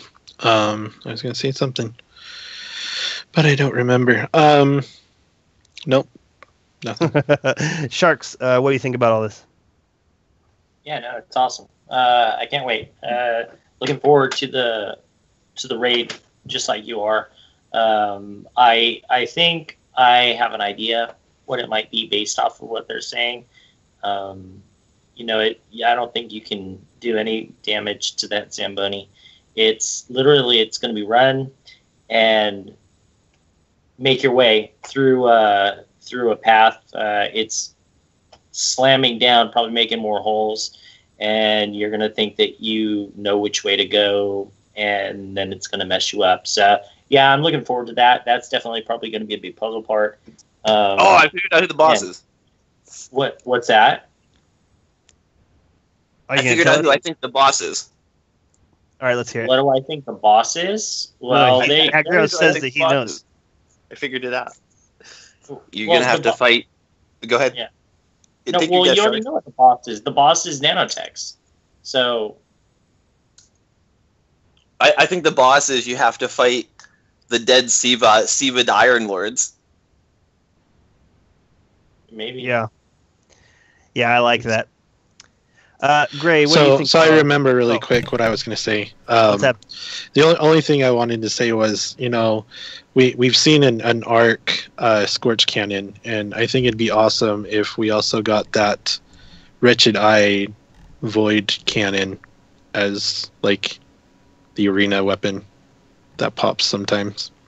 You know, get a Scorch Cannon, get the arc one, and play around with the Void Ogre Eye. I think that'd be fun. I agree. Gray, tell us what you think about this. So in the Viaduct, when it showed that Death Zamboni charging on the wall, and you didn't really see there weren't any Guardians, I don't think, in that clip. Presumably they were running away from it, but there were some bullets that were kind of guided towards it. It reminds me of platformers. If you guys remember playing platformers that would have something that was chasing you, and that immediate feeling of like, oh shit, I gotta go, I gotta run. That's a mechanic in the game of Destiny that I don't think we've had. Can you think of anything in the game that's had something that's coming at you that's forcing you to move? Sunbreaker. The ogres by the bridge that forms in Crota's End in the beginning when you're coming out of the pits. When you were weak, that was a runaway point. See, and I never got to do that. Also Sunbreakers. When Sunbreakers dropped in Destiny, everyone thought that they could fight these Sunbreakers, and What's that? No, you can't say that. Listen, my tactic, as soon as you hear the Sunbreaker pop his iron hammers, you run away. Like this is that tactic. No, anybody that goes into Super, everybody turns around and shoots them. You don't run. That's the worst thing to do. See, my thought of the Death Zamboni encounter is the way to beat it is you will run past obstacles, and some of these might be explosive, and you have to wait for the Zamboni to be in range before you destroy those, and that will damage it. If not, it'll just push it off the wall or something. Like, that's my thought, is you're going to have to run. But as Gray was saying, in a lot of those platformers, old games like that, you'd have to run to a point, and then you'd have to quickly turn around and shoot something at the boss to damage it. And so I think it's kind of one of those encounters. I think you're right, Crimson, only I don't think you have to do that to damage the boss. I think you have to do something, damage something, defeat something smaller to open the way so you can continue to run away from it in time. Yeah, or maybe slow it down or something. Based on those earlier clips where it shows the Guardians jumping off the wall into some kind of pit, I didn't get the feeling that they were jumping in there gleefully. I think that they're getting chased by a Death Zamboni, and that's how you finish the encounter, is you finally outrun it. I don't know. Those look like gleeful jumps to me. But that might just be because I'm interested in really long drops. That was one of my favorite things about the Vault of Glass, was that there was just these huge, huge drops where if you didn't time your jumps right, you just died. Like, that was super exciting. Okay, Agrios, your thoughts on this? And moving on. We got 20 minutes, 15 minutes, 20 minutes, 15 minutes. Yeah, I really enjoyed the Viaduct. I enjoyed getting an idea of what we're looking at here, because I mean, after the Taken King, I had no real idea where the story was really going to go with this. And I mean, sure, we knew the Iron Lords that was going to tell us about that in advance, but I feel like I have my head wrapped around a little bit more about what I'm going into now, without really being spoilered. Although, like I said, didn't watch that Wretched Eye Strike, so yeah. I'm also looking forward to how the new loadouts are going to work with the new artifacts, and seeing that they have, you can get up to 3 things on these artifacts now. It's going to provide for a whole new level of being able to balance your guy out. Because, like, for instance, wherever you need to, like, supply the points to, this gives you another point of flexibility that you can move, your bonus to, say, intellect, strength, or discipline to help balance out the rest of your pieces appropriately. Because right now I would have sheer 12 on a couple of my Guardians, except for the fact that I can't make it balance with the pieces I have. There's enough total points there, but I can't get it to balance out. So I think this will provide for more flexibility with more items like this in the game. Really quick, do you guys remember if the bounties that you get to unlock a medallion, if those are account-wide or if they're character-wide?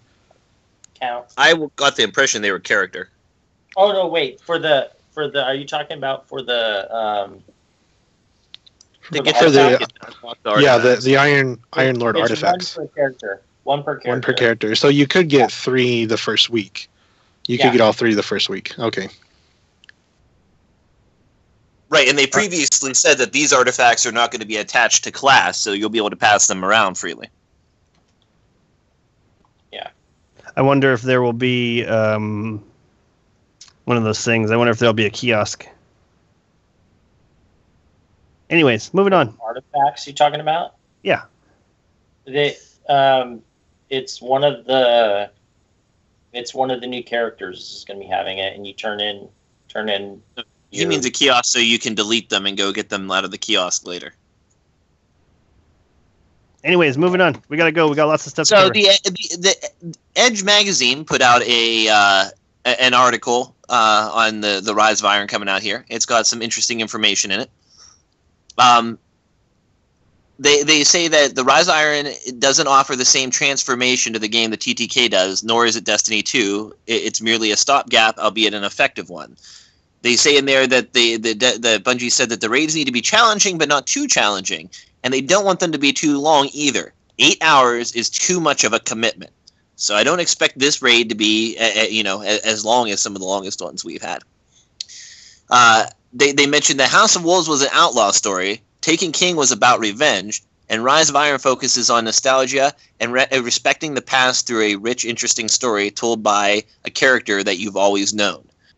So that's how they describe their past expansions in relation to this one. A lot of the new exotic and legendary items are obtained by fixed means as opposed to RNG. There'll be 5 new story missions, 1 strike, 2 remade strikes, and many, many quest lines to continue after the story. Awesome. The max late level will be 400. And they've noted some other interesting little tidbits through tweets as well as in this article here. The shaders will affect class items now. The Rise of Iron will allow you to choose faction rewards somewhat. There will apparently be better odds of vanity items dropping from your faction packages. It won't be Bungie RNG hard, as it was described. It will still be hard, but not Bungie RNG hard. So,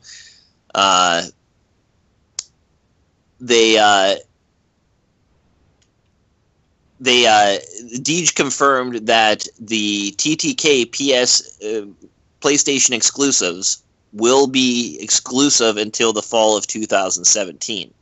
This is a little bit disappointing, as we will probably have Destiny 2 at that point already.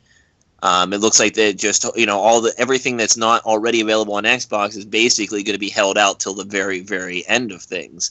I'm not a big fan of this. I would personally wish they would just make the exclusivity shorter and give those things to the Xbox people to experience before, Destiny 1's a thing of the past. They also gave a shout out to the Destiny of the Game subreddit in the article, saying that that it's great that they have a huge, sexy Reddit community, but they don't want Reddit to be required to play the game, as in they want to make sure they convey enough, information to you through the game itself. On a side note, in light of the most recent Galahorn Pew Pew Day, which is the day Reddit celebrates it, the subreddit celebrates itself in honor of the day that Xur sold Galahorn. It's so popular and gets so many hits and has so much activity that they actually have a Reddit server named after the experience now. And there is a Galahorn Reddit server that is a permanent server used by all of Reddit now. The Destiny of the Game subreddit has definitely somewhat taken over Reddit to a degree. It is definitely the place to go for your Destiny information. So something really important that came out along with this information here is that Vault Space is coming, but not right away. IGN reported that they caught up with a Destiny developer on the floor of Gamescom and asked whether the team was planning to deal with Vault Space.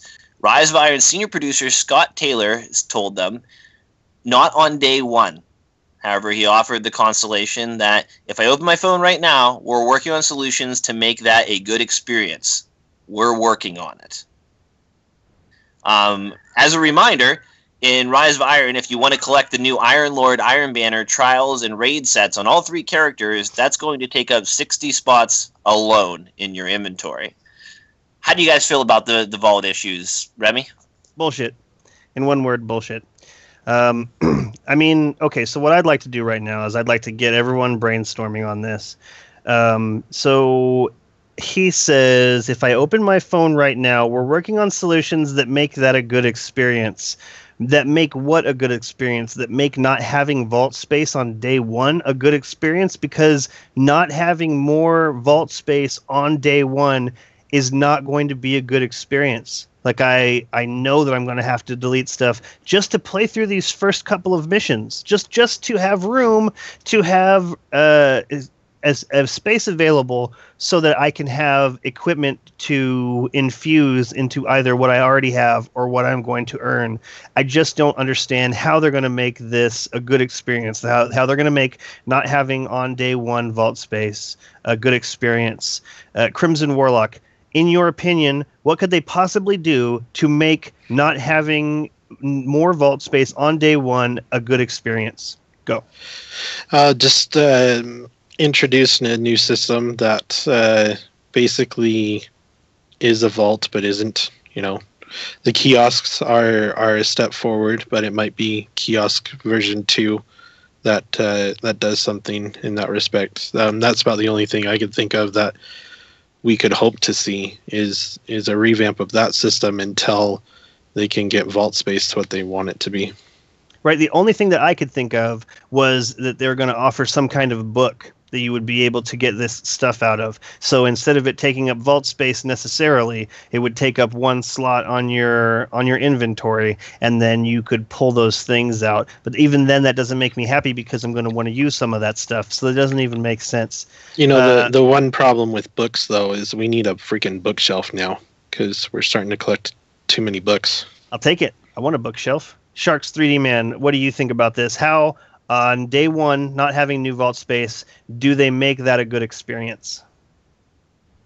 They don't. They don't. They don't. Continue. They don't. Yeah, they don't, and there is nothing that's going to convince me otherwise. They are not going to do anything with a vault like you guys want on day one. You're not getting any of that. Destin Laguerre interviewed Deej today at Gamescom and asked that question again to Deej. And Deej said that the live team's working on it, but it's not going to be day one. He goes, when's it going to be? He wasn't going to give an answer like that.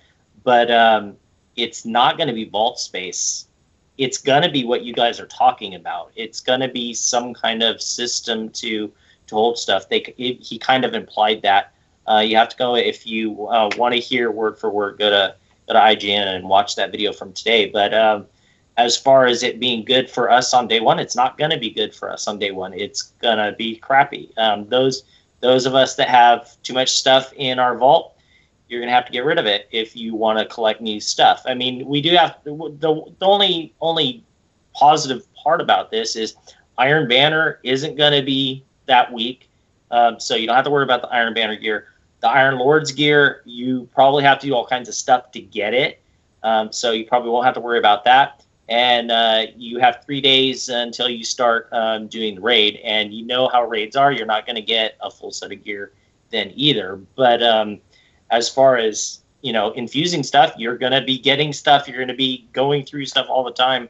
And if you don't have that room, it's going to be a mess going back and forth. So, well, the great thing about the Iron Lord's gear is, don't accept the reward. Just leave it until you have room to get all those things. Just leave the item complete, but don't accept the reward for it. Yeah, that sucks, though. That sucks. Busy says they already deleted every King's Fall armor. It was ugly, but still wanted to collect it. Oh well. And so, to me, the only things that I would really consider getting rid of in my vault space are the raid gear, because you can still go through those raids and pick up that gear. I've been running Crota, a couple of times. I've been running Vault of Glass a couple of times, and I keep getting this gear again. And so that's, I'm not ever going to find that vanilla, those vanilla setups ever again. I'm never going to get a piece of gear that doesn't have a little notch on the side with those things. And so it sucks. Alan in Japan says not everyone hoards gear. Well, congratulations to those people, Alan in Japan. I'm jealous of those people. I wish I was one of those people that didn't hoard gear. But when I get a piece of gear, and it's cool or it's beautiful or it could serve a purpose, I want to keep it. And I think what people aren't taking into consideration, there's also gear out there that we've paid for that are taking up spots. This is true. I got a bunch of masks. Yep. Gray, why don't you tell us what you think about this? I think the one viable solution to ease the pain would be if they allowed the exotic kiosks to track whatever the max light level was of whatever you dismantled to make room, and allowed you to repurchase it at the light level and with all the perks unlocked that you had unlocked at the time that you dismantled it.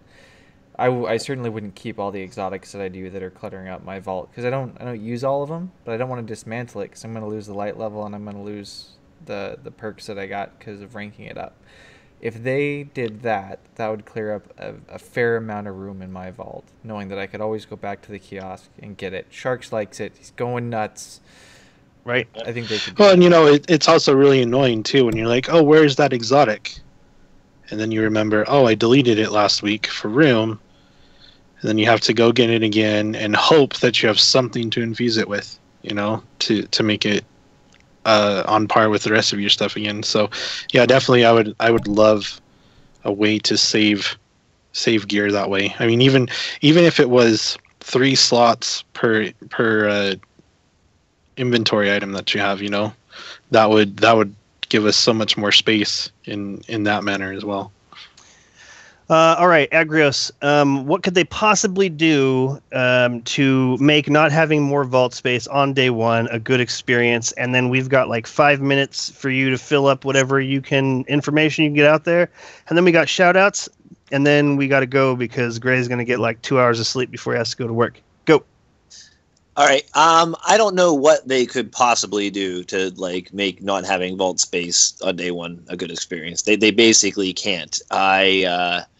I'm just going to have to, suck it up, deal with it, delete what I got to delete, and go from there. I mean, it's going to come down to the point where I'm just going to have to pick, like, my favorite subclass and keep gear to be geared for that subclass in particular. And definitely. That's where my real problem is. My problem isn't weapons. My problem isn't general. My problem is armor. And my problem is that I have 3 subclasses, and they have so many different pieces that are geared to specific situations.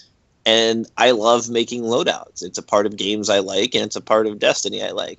Aside from hoarding, just collecting sets of things, I like to have full battle sets for every situation. And there can be a lot of those in Destiny if you want to play a lot of different ways. So that's my biggest barrier to fun with Destiny right now, is not being able to handle loadouts the way I would like to be able to handle loadouts. And the situation's just going to get that much worse going into Rise and Iron. I'm just going to have to, suck it up and delete stuff. We should do it together. We should do that together. I think it'll be a good experience, because I know I'm just going to have to delete some stuff. And maybe if I could share that experience with somebody else, I'll feel a little bit better about it. You're right. There's just nothing they can do. I mean, I'm hoping I'm wrong. There's a bunch of people down there, and they're all working at Bungie, and I don't work at Bungie. So that means that they're at least one step ahead of me at this point. So let's hope that we're wrong. I hope I'm wrong. It's not often that I hope I'm mistaken, but I hope I'm mistaken. I hope that right now, if he opens his phone, he sees that they're working on a solution that makes not having day one more vault space a good experience. I can't imagine what that is. But I was thinking one thing that could help alleviate is if these artifacts that we get stored in our general tab in our vault instead of under armor. That would actually help a lot, because they aren't class specific. But if they went into that tab right now, already store in general tab. Do they? Well, I mean, so that is one thing. I haven't stored artifacts, I don't think, ever. So putting artifacts into the general tab at least alleviates a little bit. I've transferred things over just to for infusion fuel, so that's how I'm aware. Alan in Japan says there's a lot of intelligent people working on a solution, and that's where I'm putting my eggs. That's the basket I'm putting my eggs. That I just have to trust them. What the thing that sucks about this is, because I don't know what their solution is, I don't know how much I have to delete. Or should I delete it right now, or should I wait until the game drops? Why would I wait until the game drops? Because I'm going to want to play the game. So maybe if we could work out an optimal number that you should delete in order to play one time through. Busy SGS says Remy should delete his hoarded gear on stream for charity. You say the word hoarded, and I just hear like such a negative tinge there. This is not hoarded gear. This is very selective, very loved gear. Like, just because I have a lot of it doesn't mean it's not all crap. And plus, that's way too much. Way too much pressure. Couldn't do that. Might if I was approached by somebody, but it's too much pressure. All right, Agrios, we got 5 minutes. We talked about private matches. You can set up anything you want except for Crimson doubles and Sparrow League racing with all sorts of variables, change time of day, change vehicles, and everything. They have guidelines ready for those who fancy themselves event organizers, and they have a competition license set up for you to get those sorts of events going. We talked about Supremacy earlier, and for just general, we have they have 3 new maps: Skyline, Last Exit, and Floating Gardens is going to be coming. Plus one PlayStation exclusive map, Icarus. There are also new medals to be won in the Crucible now too. The Floating Gardens is a Vex map on Venus. Back in year 1, when they were making Venus, they came up with this area called the Well of Iron, where the Vex dump fallen comrades into a pool of data milk. A lot of these elements are represented on this new map. It's mostly close quarters, symmetrical, 3-lane map. The lanes are not equal choices. Each lane is supposed to be a different experience. Shotguns are better on the right lane, while the left lane has longer engagement distances. Icarus, the PlayStation exclusive map, is a Warmind solar collector. Designers were fascinated by real-life power towers, and it's a radial map like Anomaly, but the exterior is much more open. Both Anomaly and Icarus share a Warmind-like architecture. This is something like a big sort of crater, mirrored crater in Mercury, and you run around in that. Salvage scoring is going to be revamped in Rise of Iron. The community has mentioned before with their disappointment in the way scoring works in Salvage, and apparently they're going to attempt to salvage. MLG is running a $1,000 free to enter private match tournament now that Destiny has private matches. There's a place to sign up at gamebattles.majorleaguegaming.com, and a lot of people are pretty psyched about this, so they are wasting no time getting on top of the MLG aspect that we have in Destiny now. On August 16th, PlayStation 4 and Xbox One officially cut the ties with PlayStation 3 and Xbox 360 in Update 2.3.1.2. And everybody has to click on a thing to import their characters to their next-gen consoles. It's a one-time process. You'll still be able to play on your last-gen console versions if you have them, but they will no longer share progress. On a side note, if you delete the Rise of Iron theme that you got when pre-ordering previous to this week, it will be replaced with a dynamic version of the theme with music and everything. The team who has been on top of Challenge in the Elders stays on top for 9 weeks now. High score of 71,265 to SD Battlefront, Red Sox 007, and BlazeBoss 17. These guys are unstoppable. The movie of the week this week was R.I.P. The Dream, which was a crazy skirmish battle that ended in an actual draw. So it's a very, very tense situation and an amazing set of circumstances, so it's worth watching. The honorable mention finish him is a taken shield phalanx trolling a player. As a bonus side note, it's been discovered that you can safely fire rockets at Atheon if your relic holder is facing the entrance while keeping the shield up. Interesting. After all this time, we're still discovering new stuff like that. So that always impresses me. But as always, there's lots more we could have talked about, didn't talk about, we'll talk about next week. Lots to look forward to. They talked about year 1 and some of the things that didn't go as well and things they hope to do better in year 2. And I think we can have some good conversations next week. All about kinds of new stuff we didn't talk about this week. Outstanding.